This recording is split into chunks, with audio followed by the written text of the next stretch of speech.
So, good evening, everyone, and welcome to today's panel conversation on racial disparities in higher education. My name is Michael Delle Carpini. I'm a faculty member and former dean of the Annenberg School for Communication at the University of Pennsylvania and faculty director of the SNF Padilla program, whose mission is to facilitate robust discussions on a series of important issues of the day and to do it in a way that allows for us to address the many ideological, cultural, and demographic divides that too often keep us from effectively addressing these issues. For those of you who are new to this series, this panel is the 9th of 13 we are holding over the course of the academic year as part of the preceptorial on racism and anti-racism in contemporary America. The preceptorial is designed for Penn undergrads, but each panel is open to the entire Penn community and to the larger public. I'm pleased to say that we have over 160 people registered for today's event. The preceptorial is sponsored by the SNF Padilla program at Penn and co-sponsored by the Office of the Vice President for Social Equity and Community, the Office of the Provost, the Andrea Mitchell Center, Civic House, and New Student Orientation and Academic Initiatives, all as part of the Year of Civic Engagement here at Penn.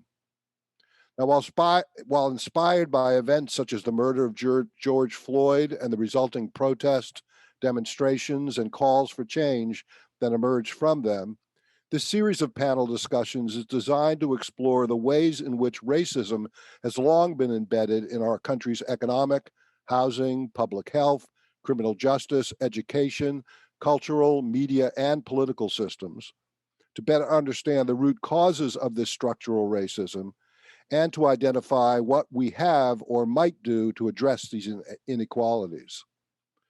Today's panel is the second of two focusing on the education system. And I should note now to the audience that you can use the Q&A function on your screen to ask questions. While we won't be able to answer all of them directly, we'll leave time towards the end of today's panel for me to ask our panelists some of them on your behalf. We have yet another stellar panel to address today's issues and your questions, who I will now very briefly introduce. So I'll now ask the panelists to please unmute so that your videos, so that the audience can see you as I do the introductions. Thank you. So first is Camille Z. Charles, the Walter H. and Leonore C. Annenberg Professor in the Social Sciences, Professor of Sociology and Africana Studies, and faculty co-director of the Office of Penn First Plus at the University of Pennsylvania. Professor Charles's research interests include issues of urban inequality, racial attitudes and intergroup relations, racial residential segregation, minorities in higher education, and racial identity. Among her many publications are the books Won't You Be My Neighbor? Race, Class, and Residence in Los Angeles, The Source of the River, The Social Origins of Freshman America's Selective Colleges and Universities, and Taming the River, Negotiating the Academic, Financial, and Social Currents in Selective Colleges and Universities. Her research has appeared in leading journals such as Social Forces, Social Problems, Social Science Research, the Du Bois Review, and the American Journal of Education, the Annual Review of Sociology, and the Annals of the American Academy of Political and Social Science, and the Chronicle of Higher Education as well. Welcome, Camille. Our second panelist is Amalia Z. Dache, Assistant Professor in the Higher Education Division of the Graduate School of Education at Penn. Dr. Dache's major research areas are post-colonial geographic context of higher education, Afro-Latina, Latina, and Latinx studies, community and student resistance, and the college access experience of African diasporic students and communities. She is lead editor of Rise Up, Activism as Education, and her most recent article, Ferguson's Black Radical Imagination and the Cyborgs of Community Student Resistance, appeared in the Review of Higher Education. She was named a 2020 NAED Spencer Foundation postdoctoral fellow for her project, Mapping Public Housing and Urban Higher Education Accessibility and Enrollment in Philadelphia. In 2019, she completed the Rockefeller Institute's Richard P. Nathan Public Policy Fellowship, where she conducted research on racial, transit, and economic factors inhibiting access to local post-secondary education in the Finger Lakes region of upstate New York. Welcome. Our third panelist is James Earl Davis, professor in the College of Education and Human Development at Temple University. Dr. Davis's research focuses on gender and schooling outcomes, men, boys, and masculinity, the sociology of higher education, and applied research methods. He is particularly interested in issues of access and equity in the educational pipeline as they are informed by gender, race, class, and the intersection of these social locations. His research agenda has been driven by recurring questions related to what we know about the social context of identity and how institutions such as schools, colleges and universities, families, and communities, and policies regarding education reform and gender-based instruction are implicated in academic and social outcomes. Currently, Dr. Davis has funding from the National Science Foundation for the project Stemming the Tide, exploring factors related to males of color's interest, engagement, and achievement in mathematics and science. Among his many publications is the volume Educating African-American Males, Contexts for Consideration, Possibilities for Practice, and the articles Historically White University and Plantation Politics, Anti-Blackness in Higher Education in the Black Lives Matter Era, and Culturally Responsive School Leadership, a synthesis of the literature.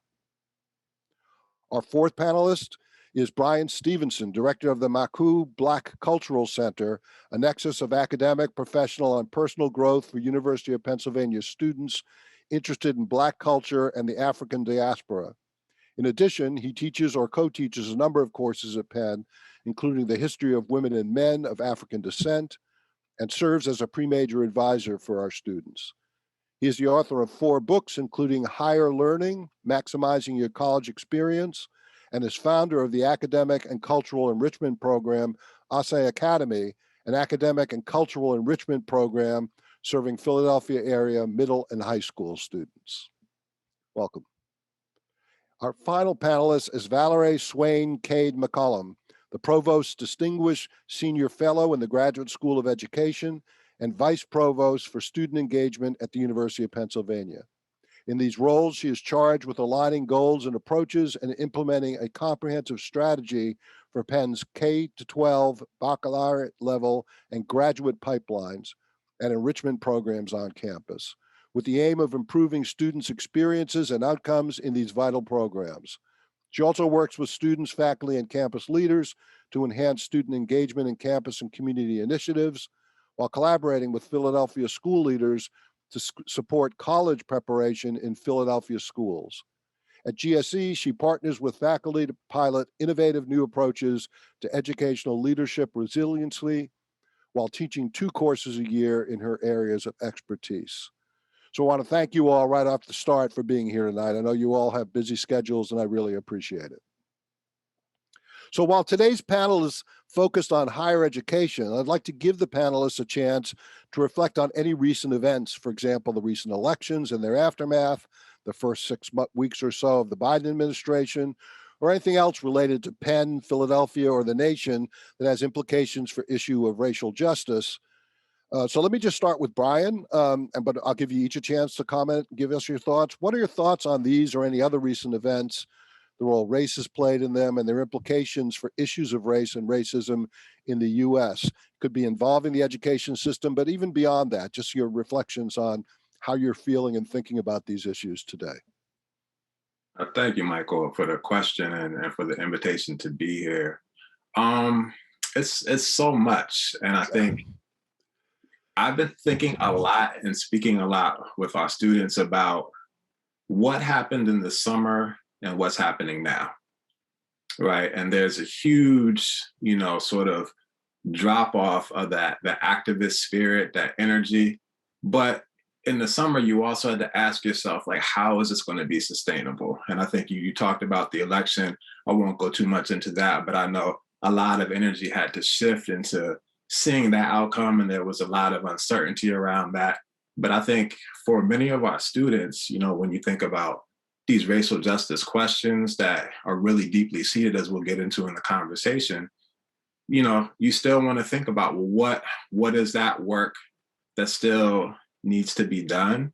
And how do we do it in a manner that's not cursory, that really gets at some of the roots of these challenges? But the fact that we're not seeing the media coverage, we're not taking to the streets right now, again, you have these moments where you have to seize them. And I think we did a lot more than I would have expected us to do in many ways in the summertime.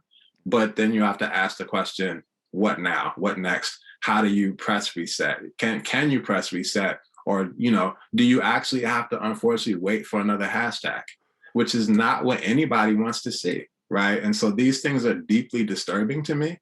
And I've had a number of conversations with students this week as we reflected on this year of the pandemic and how that may have manifested us all being at home and being more conscious about these things. And then, you know, now realizing that we still have the same lingering questions around the pandemic, but the social justice, the efforts, the really prevalent efforts, and this is not to undermine what people are still doing, because there's a lot of work still happening, but it is, you know, you really have to think about the visibility and like, what do we have to do to get that back, if that's even possible. Yeah, those are all really important points, and I'm feeling some of that myself. I also have to apologize, Brian. I think I might have introduced you as Brian Stevenson instead of Brian Peterson. I've heard worse. Valarie, would you like to jump in on this? Thanks, Michael. Again, for this opportunity, and particularly for the opportunity to talk about this topic.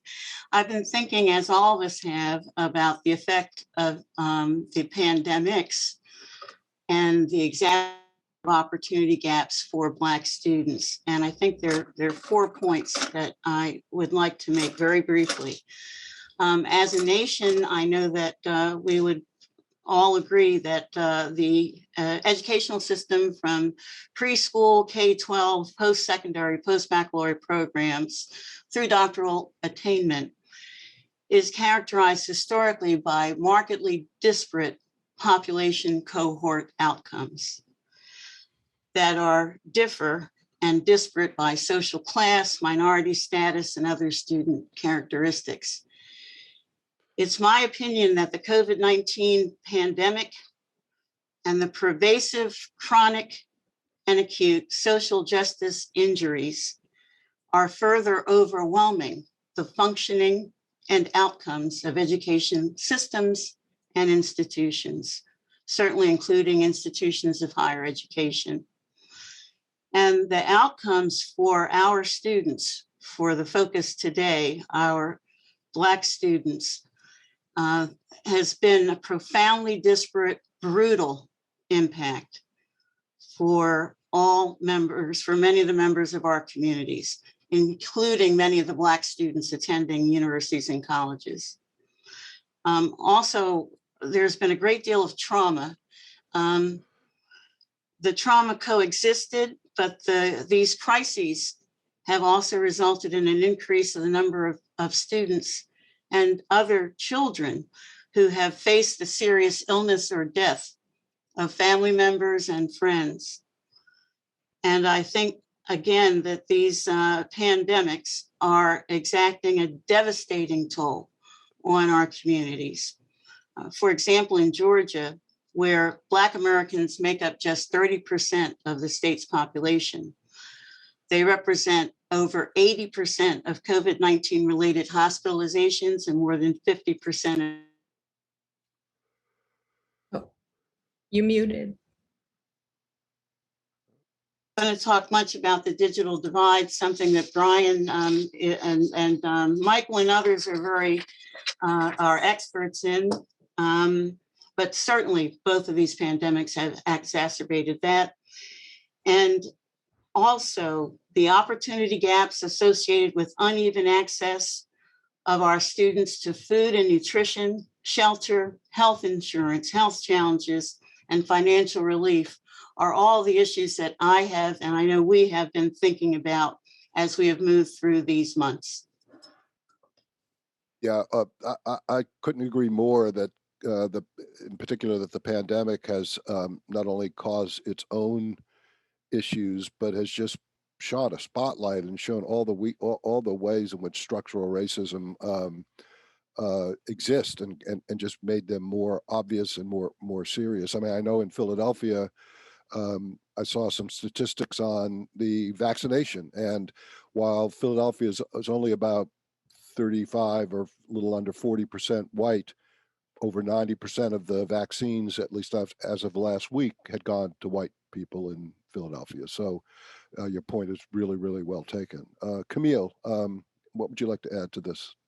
So I don't know. I've been thinking about so many things, and I think one of them is, Brian teaches this course on the history of Blacks at the University of Pennsylvania, and I often will come and visit, and I talk to the students there and in the Summer Institute for Pre-Freshmen about how they've been done a disservice, because when they learn about Black history in high school or middle school, they get this sense that, that the civil rights movement was just a moment, and that they marched a little bit and they refused to take the bus for a few days, and then, like magic, right, all of this opened up, and that they really don't have a sense of just the day-to-day over decades that people sacrificed.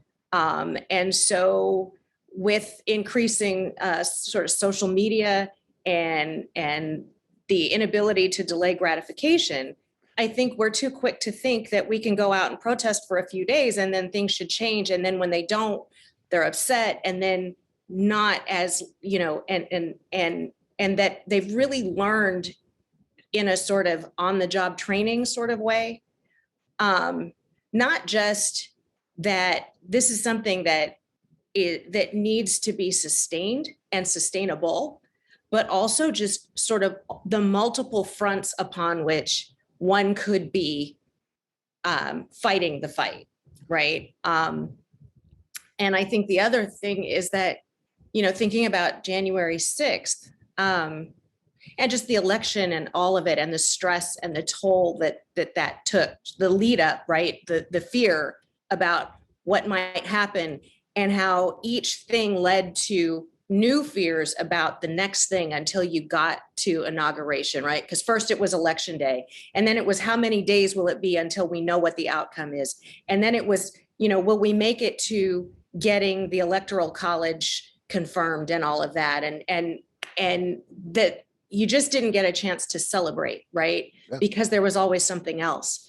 But on January 6th, I had friends texting me, and I realized that I did a report on the KKK when I was in 4th or 5th grade, and that I had really been waiting for January 6th since I wrote that report, because once I understood how we got the Klan and what that was about, and then as I understood what I wasn't learning in school and what none of us was really being taught about the realities of race and racism in the United States, I sort of always understood that something like January 6th could happen, and it was really just a matter of when, right? And unfortunately, it meant the end of whatever little bit of childhood or youthful innocence, our students who grew up only knowing Barack Obama really as president, and sort of the hope and change and this idea of linear progress. And I think that all of that sort of is a different kind of re-traumatizing, right? That happens on top of what we already knew about structural inequality and what our students were already dealing with. And then the trauma of the pandemic and the endlessness of it. Yeah. And then the election and our politics sort of also took this endless kind of, well, when are we going to know? And when are we going to be able to celebrate? And not being able to celebrate Kamala Harris the way one might want to right away, because we still had to get through all of these other things.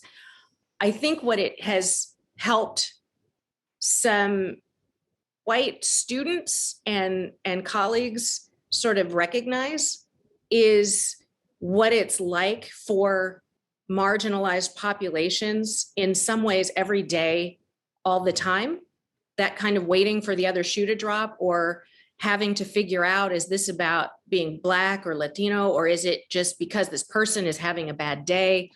And I think that it has been educational in some ways that are really important. At the same time, though, I fear that those same students and colleagues of mine and staff across the country in our universities and in K to 12 find themselves in the unfortunate position of having to educate or feeling pressured to educate on something that that they ought not have to, right? That in some ways, again, is just an additional layer of trauma and stress and exhaustion. And so, I think I, like my colleagues, really fear for the toll the long-term toll that this will take on college students, on, sort of high school students who are starting to think about college and had their preparation interrupted in some ways, right? We don't know what that's going to look like. But I think what I've learned being on our campus is that we aren't particularly interested in taking account of that, right? That it's sort of this, well, you've got to get from here to here by the end of the semester. And gosh, if you come in and you're not ready, maybe you shouldn't take this class. And again, I don't think that's sustainable. And I certainly think it's inhumane. And I really hope that institutions of higher education, and in particular, the more selective and elite and historically more hostile institutions when it comes to marginalized populations, can really take the long, hard look at ourselves. I will say ourselves, because I'm on one of those we're on one of those campuses, and do the work, right? And not shy away from that. Because I think that there is an opportunity for real transformation, at least at our individual institutions, if not across the sort of industry altogether, if we're willing to do the difficult work and to be uncomfortable and sit with that discomfort to get us through to the other side. Thank you so much for that, Camille. There's so much packed into what you said. I mean, one of the motivations for this series was my own fear that after, as promising in a weird way as I felt the sudden spotlight on issues of race and racism were, and as the beginning steps of trying to address them, I've been around for a long time. You see that happen in the past, and you see it disappear suddenly when other things take its place. So I was hoping this could help keep that going, at least here at Penn. And your point about not being able to celebrate even small victories is really important. I mean, not only the election outcome as it's related to issues of hopefully taking the issue of race and racism seriously. The elections in Georgia, for example, they almost, they drew attention, but those were historic elections, and there wasn't even a moment to be able to sit back and say, "Wow, that's some progress. That's some progress." So I totally get the points that you're making, and we'll talk more about them. Amalia, what would you like to start us off on? Sure. I think, I want to piggyback off all the conversations so far, the conversations about, the impacts of COVID-19 on Black and Latinx populations. I think that's also really important to discuss, issues having to do with kind of multiple marginalization and the impacts of COVID, and also the impacts of anti-Blacknessism and racism in the Latinx community. I also think it's really critical to bring up, how, last year we talked about, George Floyd being, one of the catalysts into moving us into activism. But it's important to recognize that activism actually was influenced by activism that has been happening in the United States and in cities across the country, for generations, right? So I'm also thinking about, Ferguson, when I was in Missouri and the Ferguson movement, it started, in this Black community, in this working class Black community that, didn't quiet for over 18 months. And that's where Black Lives Matter becomes Black Lives Matter nationally. It's because they use the term Black Lives Matter in their protests, having to do with what happened to Michael Brown in Ferguson, Missouri. And so college students were involved in that activism, right? College students were a part of that movement, and they also brought the movement not only from the community, they brought it into their campuses, right? So then that's when we see, where I was at the University of Missouri, we see Concern Student 1950 happen in the fall of 2015, and so the hunger strike, and then we also see movements across the whole country. About 70 campuses, had movements post 2015. So it doesn't just begin with George Floyd, right? It begins with the history of Black activism within cities across the country, and also with students being at the heart of this as well. So when I teach students, and I've taught students here at Penn about issues of resistance and activism, and the history of Black activism, and also Latinx activism, because we can't forget the young lords that are that were here in New York, and that were started by Afro-Puerto Ricans, that were a part of coming together and challenging institutions of racism and oppression within our society. And so I think it's critical to also have those overlaps, conversations about the impacts of COVID-19 on both Black, Latinx, and Afro-Latinx populations, how these populations, in particular Afro-Latinos, face both racism and anti-immigrant sentiment and language discrimination, right? And so these impacts, we see the statistics of COVID-19 on Black and Latinx people, but we see them as separate statistics. We don't necessarily see statistics of the Afro-Latinos. And so today, I think I'll have a little time to talk about some of the work I'm doing in North Philly that's going to be focused on Afro-Latinidad. But I think it's important to also have those layers of understanding how anti-Blackness and also anti-immigrantness and language discrimination affects these communities in particular. So yeah, thanks so much for having me. And I didn't get to thank you for having me on the panel today, Michael. Oh, it's my pleasure. And thank you for that. That's really important. I mean, we struggled in putting this together. On the one hand, I felt it was important to focus on African Americans, because sometimes by talking about racism or discrimination broadly, that can get short shrift. But your point that these are all intersectional is really, really important. So thank you for bringing that up. James, what would you like to put on the table? Thanks, Michael, and thanks for the introduction. Like my colleagues, I've been probably thinking too hard, too deeply, and being too reflective during this time. And my frustrations come up really ferociously. I think as a country, many of us are ahistoric and crisis focused. And I'm thinking about my frustrations around ahistoricism and the crisis focus as we move out of what people are considering out of the pandemic. And some people think the pandemic has been solved and it's over, and they're moving in a way that reflects that, and particularly around discourse around the vaccine. And I'm excited to see people getting vaccinated, and the possibility and the hope that we're moving to a place where I don't want to say normal, because that's a part of my frustration, because the normality is informed by this ahistoricism. Will we forget the kind of efforts and the kind of discussions and actions that took place during this time? I actually thought that the period of isolation in COVID was one that became an incubator. It was like a heated moment where people were sitting and thinking and reflecting in moments that were not usual. And if you think about it, the major protests of last summer were in the midst of a hellacious pandemic, a health crisis. Could you imagine what would have happened in 2019?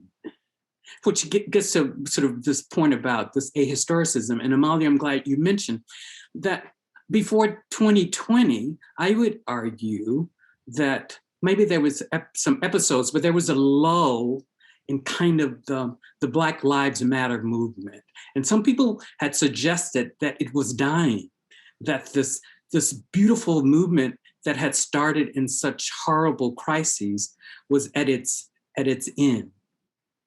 And you heard talking heads sort of trying to get us to move. What happened? And then all of a sudden, there were these episodes and events that kind of reignited, and actually for the first time informed many people who were protesting that there was a such thing as the Black Lives Movement that had come years before and articulated and positioned in a way that that would help sort of help move, and this might help move us as a people. And lastly, that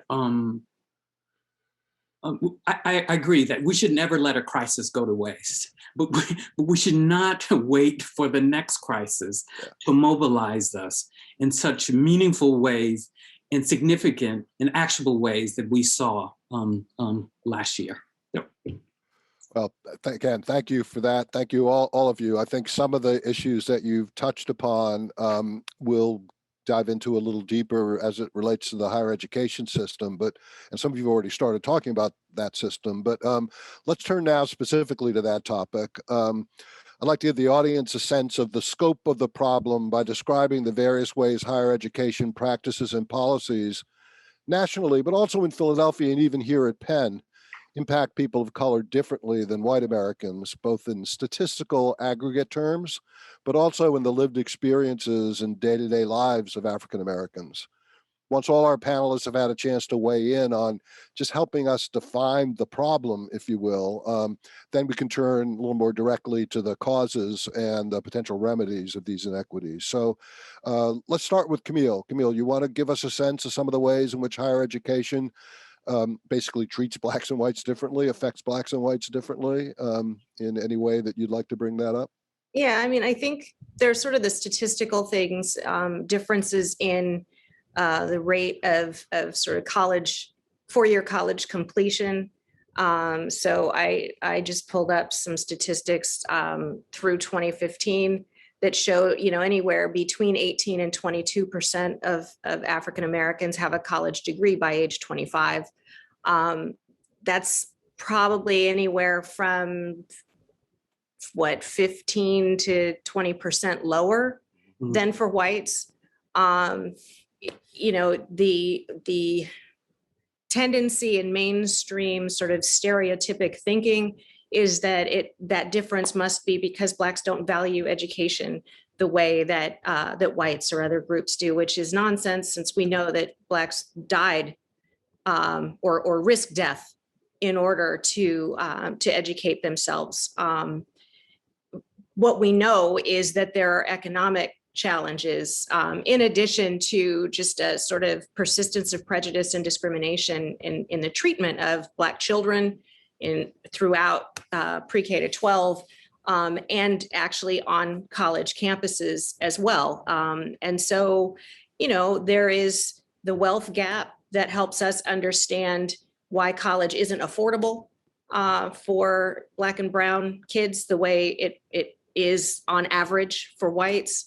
And that, in fact, even when we talk about Asian populations, it is certain Asian populations that can easily afford an elite college education. There are many Asian populations for whom it's just as challenging.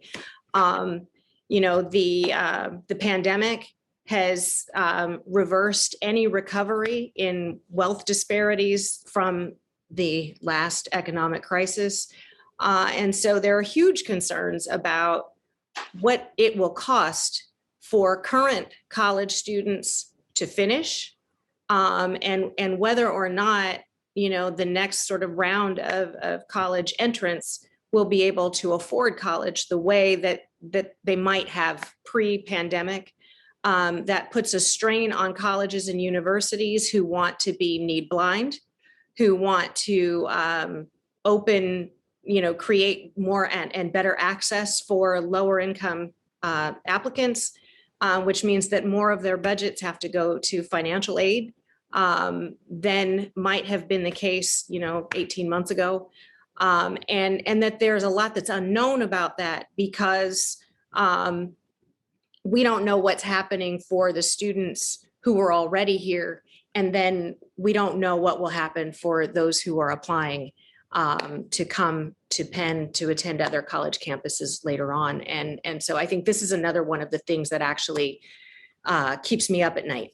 But I think the other piece of it is that, you know, I have said for a long time that these places are hostile. These kinds of institutions, particularly the elite or more selective, predominantly white institutions, are hostile environments for a lot of populations, actually, not just Black and brown students. It's hostile for low-income white students. They just have sort of there is an element of passing for some of them because there are assumptions made about our phenotype.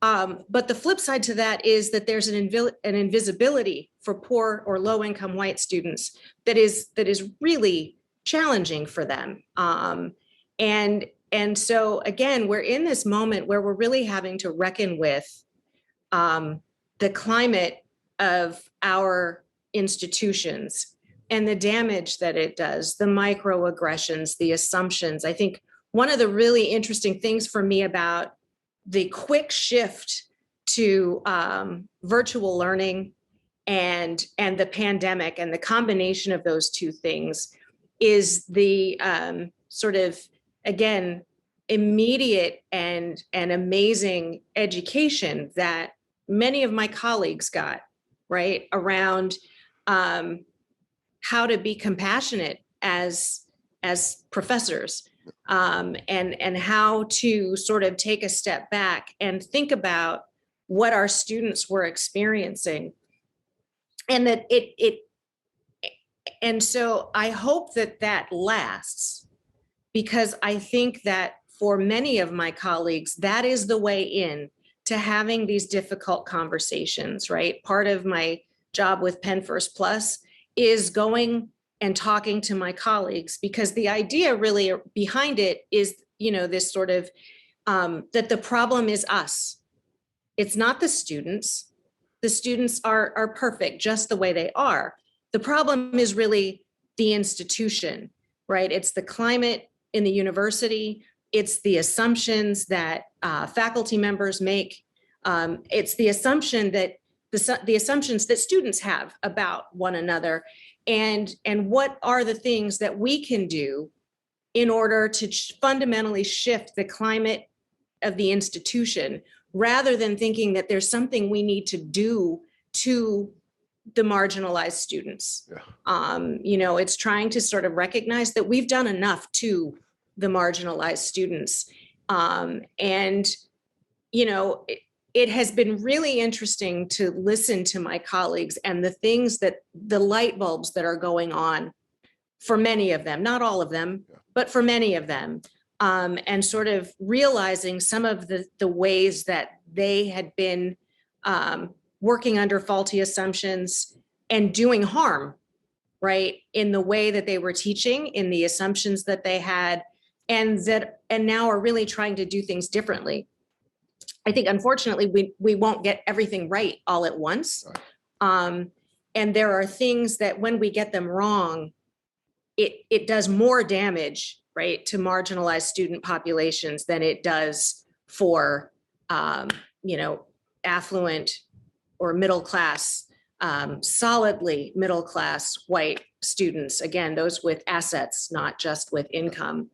And, you know, I'm hopeful that as we start to return to normal, whatever that is, that we don't forget about those pieces and that we can keep the things that actually worked, right? It's probably a good idea for us to have mini lectures available on video, because maybe students won't come to school sick, even if it's just a cold, right?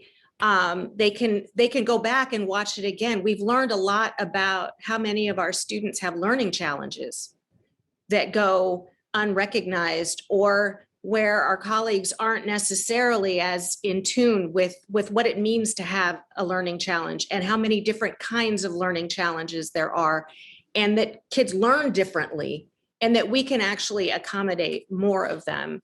And I think all of these are things, again, thinking about what Amalia said about intersectional sort of identities, you know, when you are first gen, low income, of color, and have a learning challenge, like that's a tough paper route. Yeah. Because this you know, our universities aren't really set up for any of that. And so there is an opportunity for us to become more equitable. But again, I don't think it'll come easy. And I think that societally, we're sort of too quick to revert back to the comfort of what was before. But we need to remember that not everybody was comfortable. Again, a good number of really important points, especially the issue of, can this be a learning moment? Or I always worry when people say, I can't wait to get back to normal, because back to normal can be problematic. I'm hoping they mean more than that. And I take some optimism from some of what you said in talking to your colleagues. I make one point related to access. I read an article recently that said that at a number of colleges and universities, applications for financial aid have actually gone down this year. And the reason for that appears to be not that people are doing so well financially, it's that people who are not doing well financially are not even applying to school, Yeah. colleges, university, which could be a huge issue if that turns out to be true. But thank you for that. Amalia, what would you like to add to this issue of helping us get a picture of what the problem itself is? Yeah, and so I appreciate Camille's response in talking about, you know, the discrepancies between underrepresented students when they graduate, or the graduation rates. But I also I want to focus on also access, because we see it across the entire educational pipeline, right? So from preschool all the way through graduate school, there is a chart, and a graph called the education pipeline that looks at race and ethnicity of students across this pipeline and looks at their educational attainment. And you can see the disparities between African American, Latinx, Asian, and white. And then there's some that actually show you foreign born and domestic, and some show you gender. So there's variations of this educational pipeline that you could Google online. You can actually see that there's discrepancies at every stage of the educational system. And so for me, the work that I do in access, I'm thinking also about like Lani Gunnier's work when she looks at issues having to do with like democratizing education and thinking about merit in a different way.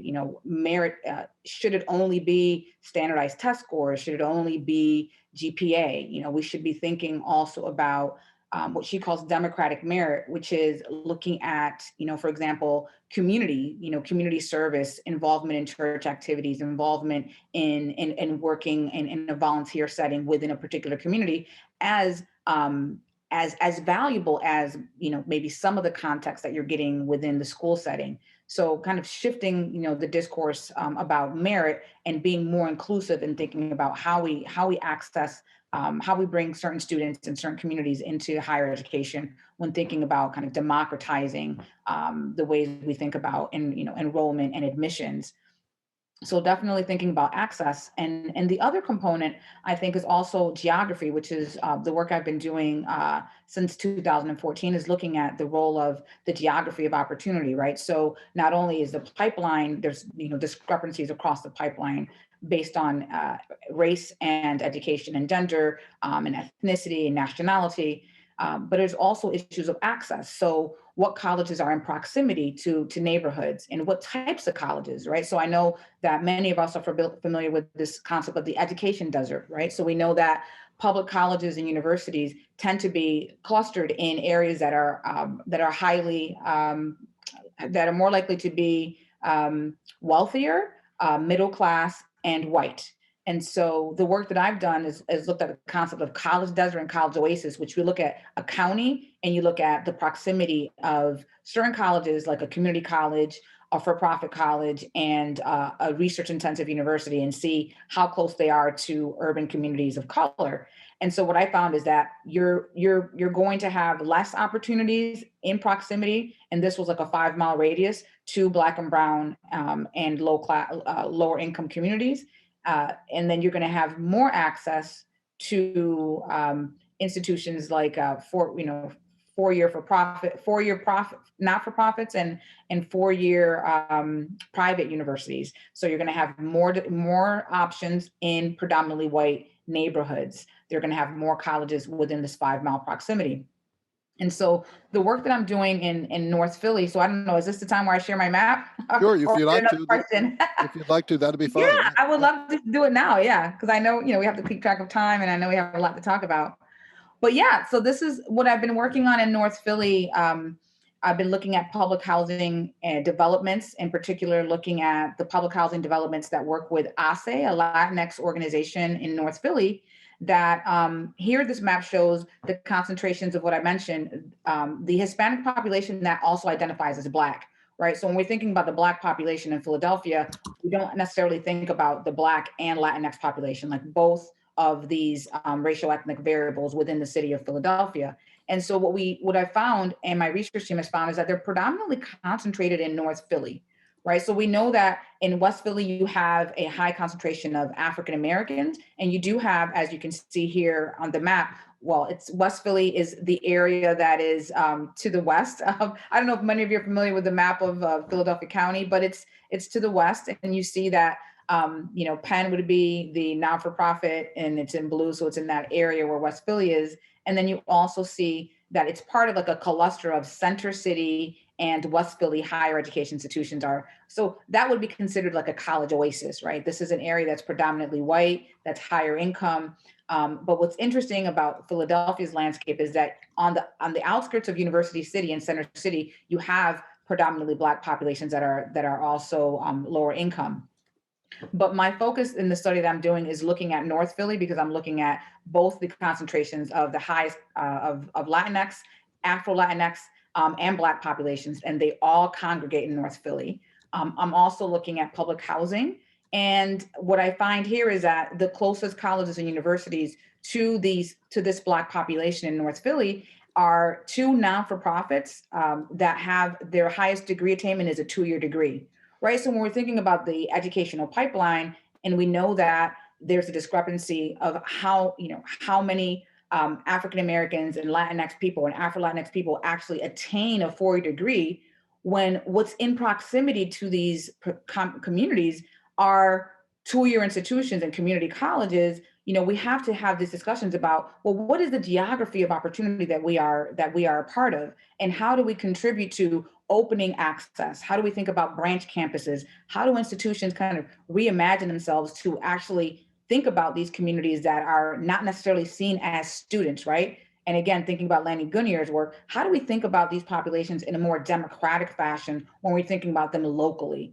So yeah, this is just part of the beginning of the work I'm doing in North Philly, looking at the issues of public housing and public housing developments, and also the Afro-Latinx population in North Philly and its proximity to post-secondary education in Philadelphia.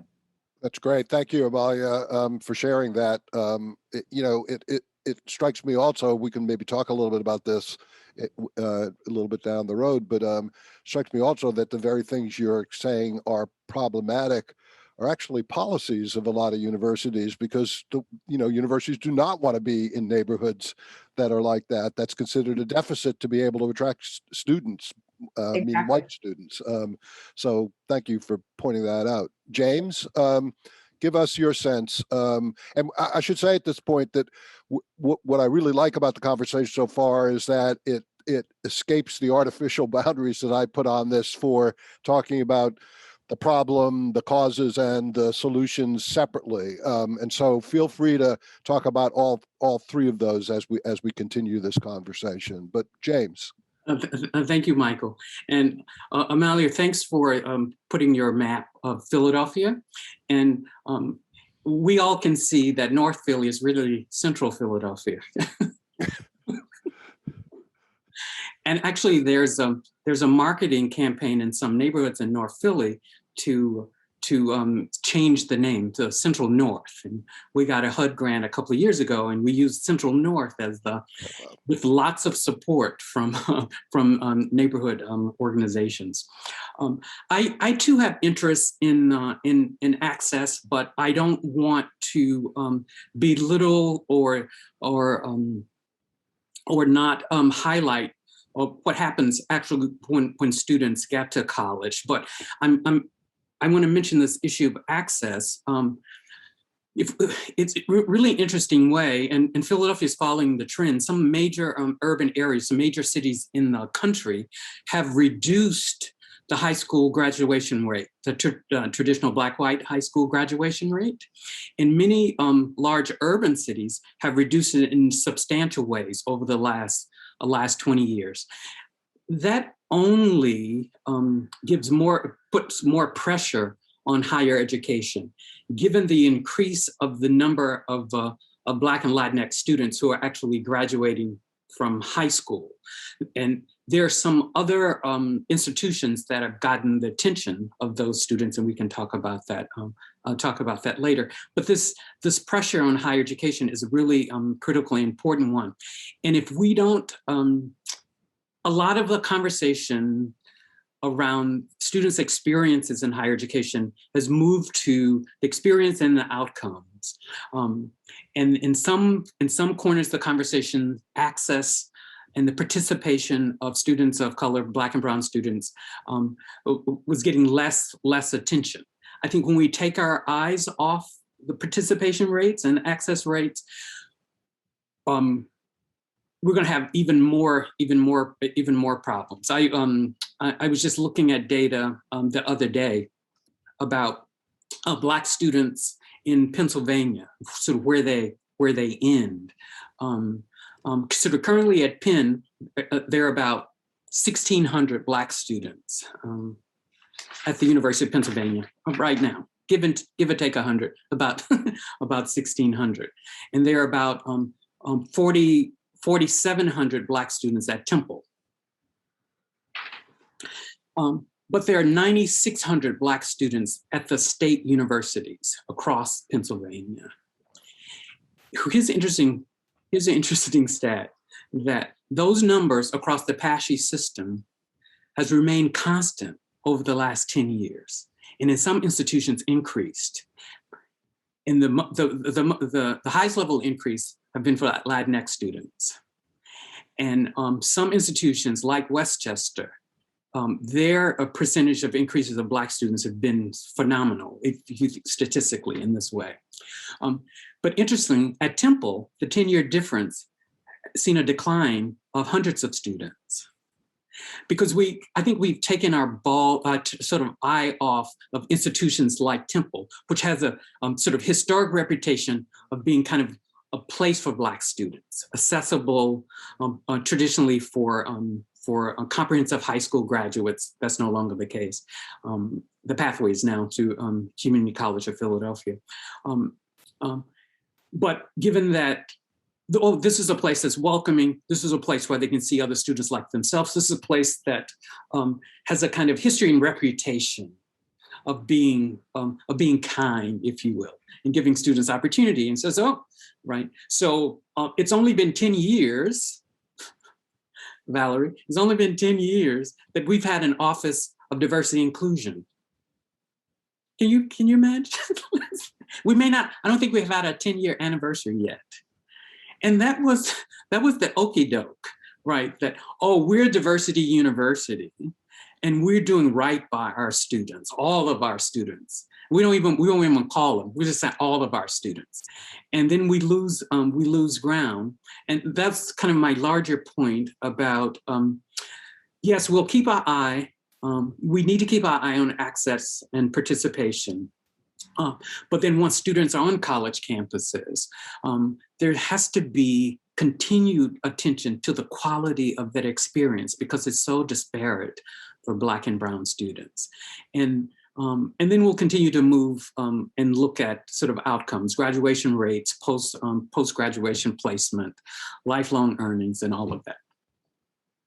Wow, thank you, James. And I did not know some of those statistics, especially the ones regarding Penn Temple and the trends and the Penn and the Pennsylvania State College system. So thank you for that. One last point about the Pache system is that historically, most of the Black students in the Pache system were disproportionately at Cheyney University, but that's no longer the case.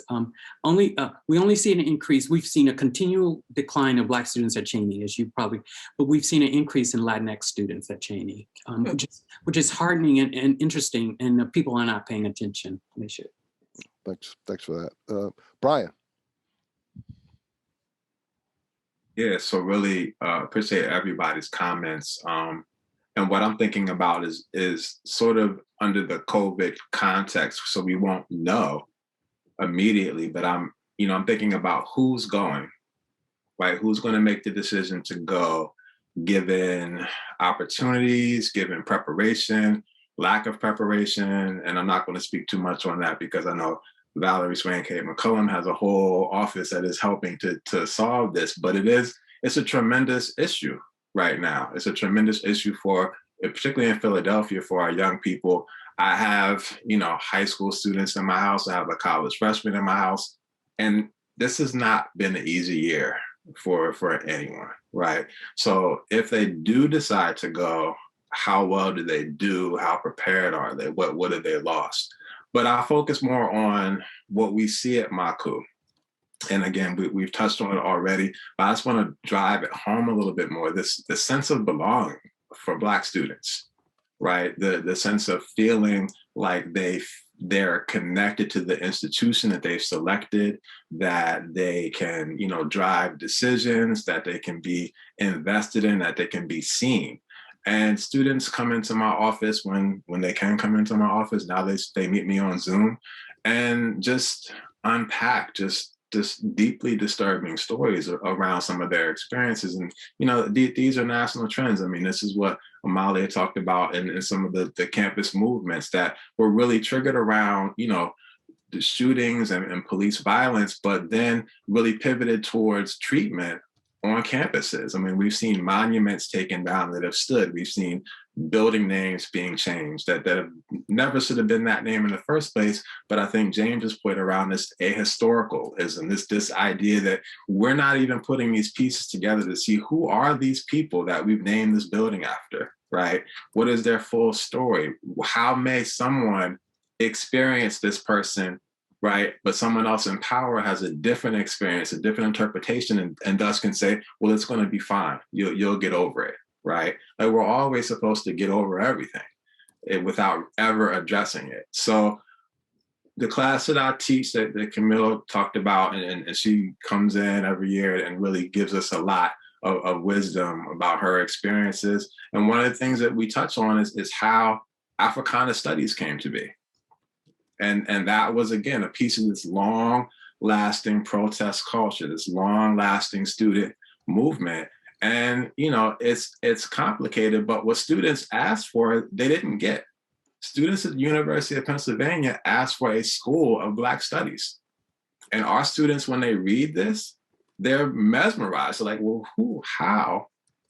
But I always say, well, why not? Right? Well, and I think we're in a moment now, and I appreciate you, Michael, saying that we could talk about solutions too, because I see it's almost the clock.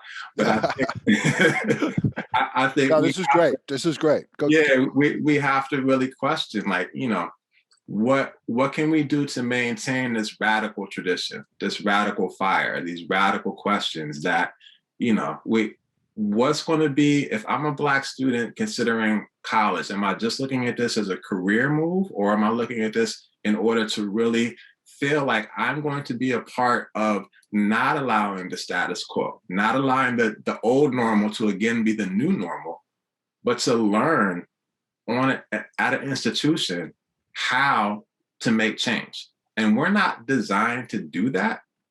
But if we allow ourselves to be redesigned, then we all win. Like, it's pretty simple math, but we have to allow ourselves to see the equations, and we're too stubborn to do that. We want to, everything needs to be incremental. Well, no, it doesn't. We're about to get stimulus checks. That's not incremental. right? That's monumental. And there's more that needs to happen, right? But that wouldn't have happened had we not been in the pandemic, and that's clearly not incremental. Yeah. But that happened to us, so we had to think radically about what to do. We rolled out a vaccine in a year. That's radical. That's never happened before. So how are we going to solve racism incrementally and not recognize racism? It's puzzling. But I think if we're at the University of Pennsylvania, we have the intellectual capacity to do the work. Will we do it? That is the question, I think, Brian. Thank you for that. Valarie. I want to confess that when Michael, you contacted me and I thought about our time together today, I spent 3 weeks compiling 300 pages of snapshots of what it was I wanted to talk about. So being a part of this distinguished panel, I guess there are some points that I want to make, and I especially want to speak to the students who have been able to join us this afternoon. When we talk about the history of racism and its impact on education of Blacks and others who are marginalized in the United States, I think it's really important, particularly as the daughter of a woman whose parents came here from Jamaica with Marcus Garvey, to remember Garvey. So what we've been moving through isn't just January 6, 2021. It isn't just 2020. It isn't just Ferguson. It takes us back to the moments when some of us on this panel in the 60s and early 70s were college students and made the same comments and the same statements and felt the same pressures. It takes us back to W.B. Du Bois, the soul of Black folk, the history of the Negro in Philadelphia, the comment of how does it feel to be a problem? What's that, 1906? It takes us back even further. My mom studied the history of the abolition movement in Germantown and its environs. And so it talks about this city of Philadelphia in Pennsylvania, started by William Penn, who had slaves and made sure he didn't live in the city of Philadelphia. He set the city up, but he lived outside the city because he had slaves. It takes us back to 1619 and the Jamestown settlement. So everything that we talk about and think about today, which is the impact of at least 2 pandemics on US higher education at institutions including Penn, has to be historically referenced and remembered in terms of what progress, access, equity, and still disparate impact there has come and there is and continues to be on people whose bodies are other than white, Black, brown, other bodies. And for the students, I still want to make, as we talk about solutions, because this panel wouldn't exist. This is progress. We're all on this panel. We hold the positions that we hold in 2021 at this university. And I got to this university in 1977, and our university did not look like this panel and did not think about the types of, and have the types of discussions that we've had. So yes, there is progress, but I still want to give, not the 350 pages, but I still want to give some snapshots of how things are in higher education today. For the remaining, quickly, 2019 data in the survey of earned doctorates, all doctorates, 55,703 doctorates. Out of those numbers for Black people, 3,095. For those folks who characterize ourselves as African American, 2,512 out of 55,000 doctorates. There are many fields where Blacks have earned only a scant percentage of doctorates. 1% of degrees in physics, 1%, I'm not even going to go there. The other statement, in 2019, there were 1,690 doctorates awarded by US universities in fields including forestry, atmospheric sciences, geochemistry, marine biology, Asian history, European history, Middle or Near East history, and music. Not one of those PhDs went to an African American. In 2021, for the federal poverty level, which is $26,500 for a family of 4, 45% of Black students attend high poverty schools K to 12, compared with only 8% of white students. 45% of Black students. 25% of Black students are enrolled in public schools that are all predominantly Black. Public school students go to schools that are K to 12, where 7% of their teachers are Black, 79% of their teachers are white. Black kids attend schools K to 12, 7% of their teachers are Black, 79% are white. Public school principals, where our Black students and Latinx and other students who are marginalized, 11% of these schools where our students are attend have principals that are 11% Black, 78% white. I guess my point is that in all the 355 pages of the data that I put together for my less than 4 minutes of conversation today, progress has been made. This university has made progress. For my little time, and I'm going to stop, I do want to call out specific programs and people, all of whom are on this panel today. And James, I had the privilege of being president of Cheney University back in the day, in the last century as well. Progress has been made, but the barriers caused by these pandemics, both of these pandemics, that are historical pandemics that began in many ways in 1619 and flow through today, they can be rectified. I don't have time to talk about the programs in detail, but there are 2 programs, for example, the Penn First Plus program, which Camille is one of the leaders of, institutions like Makuu, which Brian heads, the camera program, Annenberg Camera, which is led by Dean John Jackson, amazing program. The Mellon Mays program, which I've had the privilege of leading for many years. We have produced scholars who have come from all of the conditions that we have mentioned today. And now they're beginning to fill university academic positions and more positions of leadership in public K to 12 schools. Everything that we do through the programs that we know work, we have to sustain. But I think that one of the most important things that we do is to nurture the sense of excellence and possibility in kids against the tide of all of the stuff that's going on.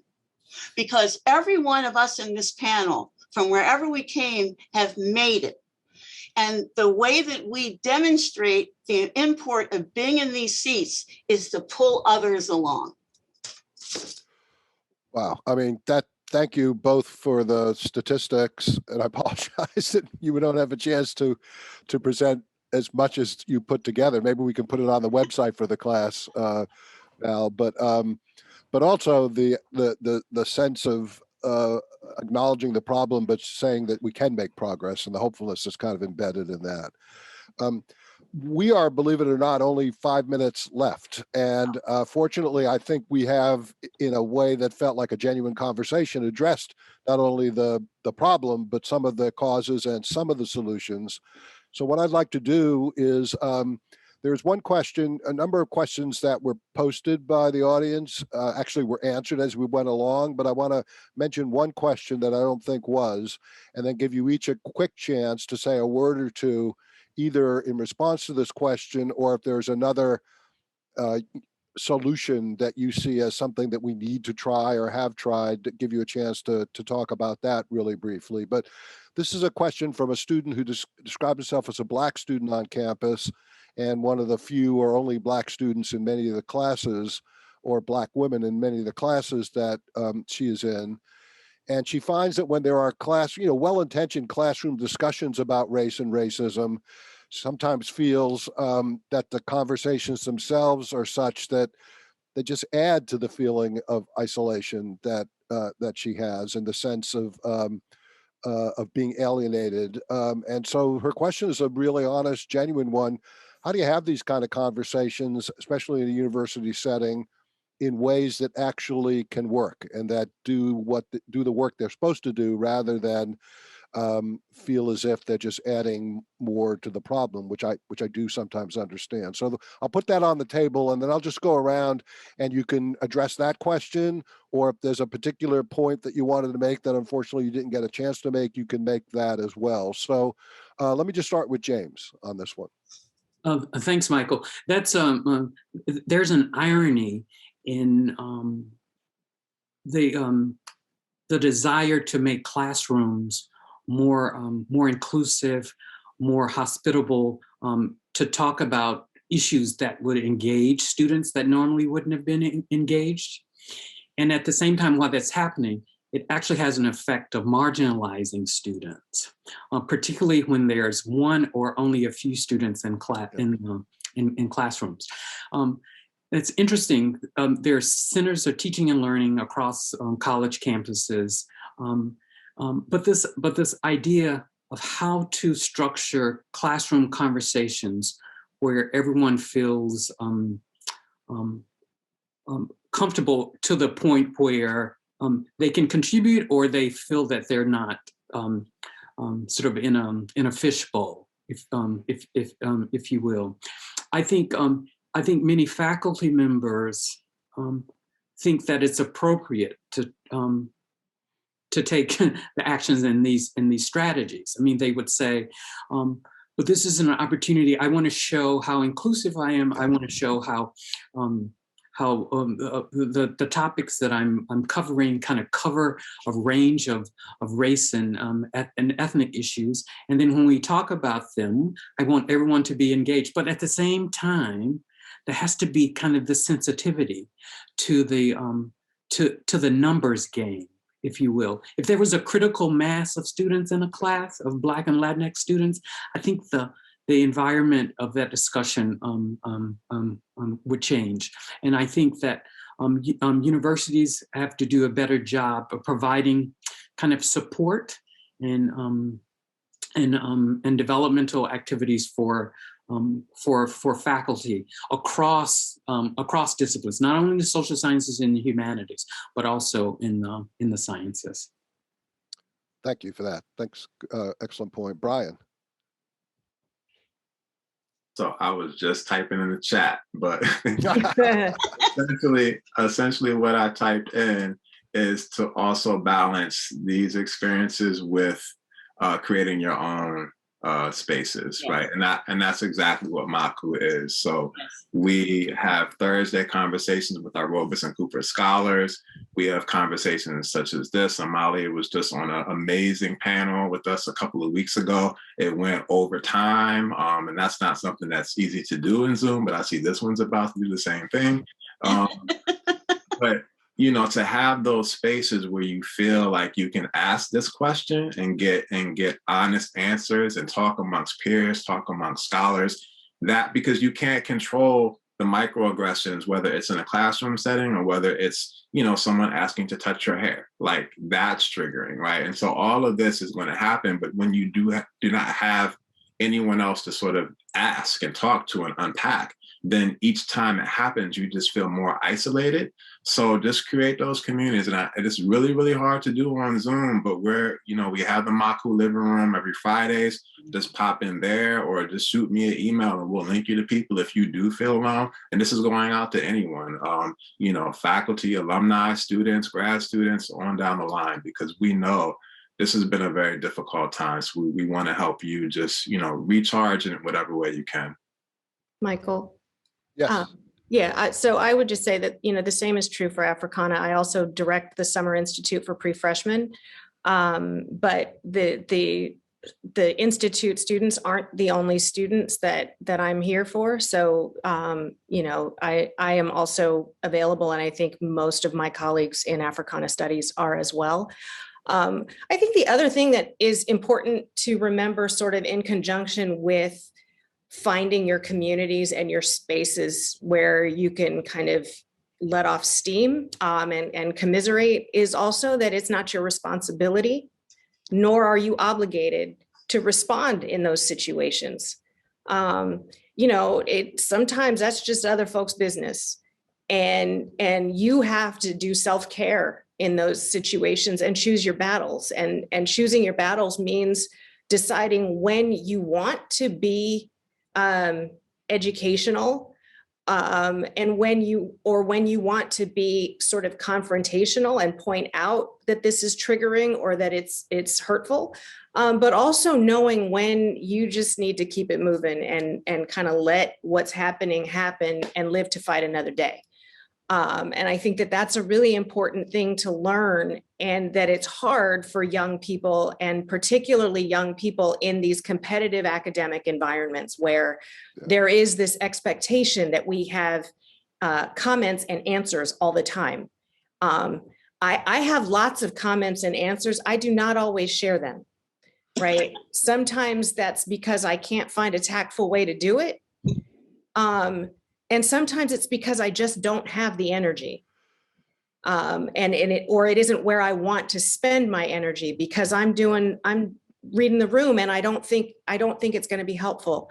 I think that we do, as an institution, have to figure out ways for our students to be able to tell someone in authority when classroom experiences are hurtful.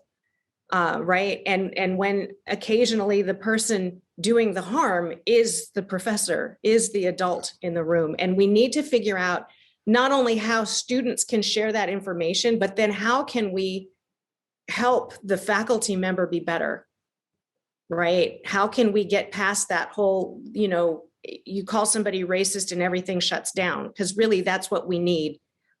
Nobody expects any of us not to be racist. We were all socialized in the same society, and we all learned the same things, and we all see what's going on. But once we all recognize that, it's what we do next, right? And I think that by and large, as long as somebody is willing to do the work, right, and to sit in that discomfort and move through it, that there's a lot that can happen. But I think that we do need to be more mindful of how students, particularly Black and Brown students in STEM programs, where they are likely to be the only or one of two, you know, and how they can feel safe, and also just sort of learn to figure out when they can just kind of go to their faraway place, as one of my kids used to say, when they just kind of tuned out because what was happening in the room wasn't good for them. Yeah, I mean, both on the part of students being able to develop what you described, and faculty learning and setting the right tone. I mean, those are skills that have to be learned in both cases, I think. And I do worry a little bit about putting too much of that on the students themselves, as I know you do as well, Camille. But sometimes that's the only thing that can be done. I'd also give a shout out at the graduate level to the Fontaine Society as one of these places where what you've described can happen, in terms of having a sense of community where you can talk, if you will, amongst yourselves about what you're facing. Valarie, one or two words. We're already over time, but any last words that you'd like to add on, either in response to? Especially thanks, Michael, for be authentically you. Find your pen, as everyone has described it here. There are enough of us in enough spaces and places now that you can find the people who will nurture and support your you-ness. Yep. And as part of that, use Penn resources. We've talked about a number of them here. A lot of the folks on the screen are here. For me, the joy of having Amalia, having a new, she got promoted. We didn't talk about that today, but there is hope. There is hope. So despite all the statistics that they wouldn't let me tell you today, and everything we did talk about today, there has been progress and there will be progress and there is hope. That's great. Thank you. Thank you, Val. Amalia. Thank you so much. Thank you so much, Val, for those kind words. Yes, I mean, I did respond to the student and say, and actually talked about, the classroom environment. The classroom environment is really important, but faculty have to be skilled in order to teach. Not everyone, like Camille was saying, not everyone knows how to teach these topics. And these topics are serious. I think sometimes there's assumptions like, oh, talking about racism, like this is like soft stuff. It's not like, biochemistry. But the reality is like, there's some serious research that have been done in social sciences that talk about, how we can, move forward with addressing these social problems or these historical problems, right? So I think these topics have to be taken seriously. And we have to have professors and teachers be trained how to teach and combine their content work with discussing, these topics in relation to how they're related to, the histories of racism, the histories of slavery on college campuses. And I think we didn't discuss that at all, but, higher education is just, like Craig Stiggan-Wilder says, higher education is one pillar of the economic, slave system that was a part of the, the beginnings of the United States. So along with the church, right? So there was, we're embedded in histories of oppression as an institution. And so there's work being done, on that by scholars at Penn and outside of Penn. And we need to be able to bring that into the curriculums at Penn. And we need to have professors who can teach this and teach our students and engage with our students in a way that that makes them not feel isolated, but at the same time, also know that these topics are uncomfortable. And we're here to learn and be uncomfortable together. Yeah, thank you for that, and couldn't agree more. And also, it's not only a matter of talking about some of these issues, but it's also a matter of even when you're not talking about setting a tone in an environment, regardless of what the subject matter of the class is, where students feel heard and included, and that again is a skill that doesn't just come naturally. I want to make one point and then just thank you all and end today's session, unfortunately, because we could talk forever. One is that one of the great joys for me in doing this preceptorial, to go to Val's point about progress, is by the time this is over, there will be 50 to 60 participants who have agreed to be on these panels. 90% of them Penn faculty, the rest people who have been generous with their time, like James has been today. 90% of those faculty of color. And faculty of color that are involved in Africana studies and other social science subjects that you would expect to be related to these issues, but many of them in the medical school, in other parts of the university. So it's been just being able to experience that has given me hope about the university and about the progress that we've been making, and making them more visible to the larger Penn community has been just a real pleasure. But we have more of these to go. And so thank you all for staying a little longer. I just wanted to note that our next panel will take place on Tuesday, March 30th, about 2 weeks exactly. It's starting a little later than the normal panels. It'll start at 5:30, but we'll be sending out information on how to register. And I would ask you to share that widely and please consider attending. It's a great panel as well, as we've had for all of these panels. And with that, I just want to thank our panelists one last time for a great discussion, and for our audience for attending, and ask you all to enjoy the rest of your evening. And I hope to see you at future panels. So thank you all very, very much.